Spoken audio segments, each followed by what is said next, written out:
With the lion's share of the killing done beyond the Bastion, one exalted bloodthirster marches his army deeper into Cathay. As Khorne expands towards the mountains, traipsing across desert and past warpstone curiosities, they discover something ravenous.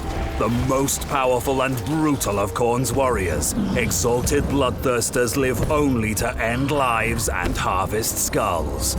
Bloated things rustle the trees, barely contained grunts echo through the hills, and more than one whispered argument finds the bloodthirster's sharp ears. He pulls his army to a halt, ready and eager for a battle to please the god of murder, though perhaps too eager. The minions of Khorne have wandered into the Mountains of Morn, the rightful, hard-earned homeland of the Ogre kingdoms. The coming conflict between demon and ogre may have been avoided if not for the dim-witted instincts of a trigger-happy Noblar. Witnessing the premature firing of the scrap launcher rouses the thuggish instincts of the poorly concealed ogres, who lose all semblance of order and descend upon the demons, largely mistaking them for edible man-things. Scrag the Slaughterer is the insane leader of this rabble, who style themselves the Disciples of the Maw. He drags behind him a massive meat pot and is seldom far from a rabble of gorgers. His followers revere him as the legendary prophet of the Great Maw. It is the exalted bloodthirster's grave misfortune to have ventured so close to these creatures' deity, and Scrag's unending delight to have fresh meat for his pot. Noblars are perfect cannon fodder, and even better distractions. Some wear saucepans on their heads, because safety's important. Alas, there's no saucepan large enough to save something so fragile from a marauding Chaos Warrior.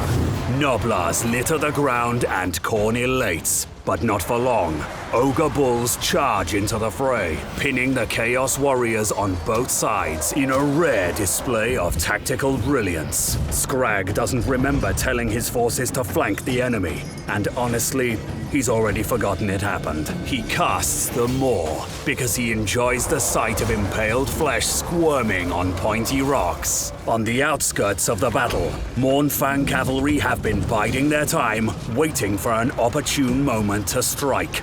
With the exalted bloodthirster distracted by the giant, the cavalry set their sights on a flagging Blood Reaper and valiantly charge into battle, only for their prey to be snatched away by a Firebelly's flamestorm.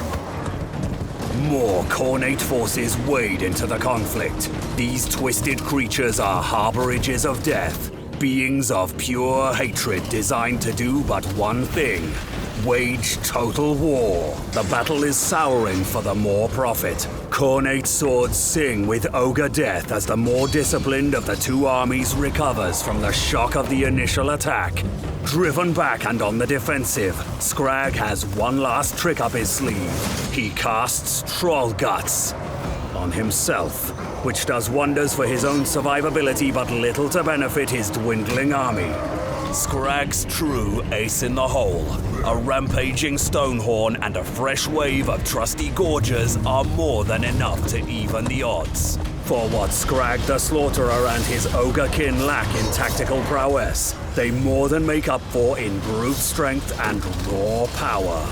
Their home, as hardy and intimidating as they themselves, may prove to be quite the undertaking for the demons of chaos. There is, after all, a reason Cathay and Kislev both venomously avoid venturing too deeply into the Mountains of Morn.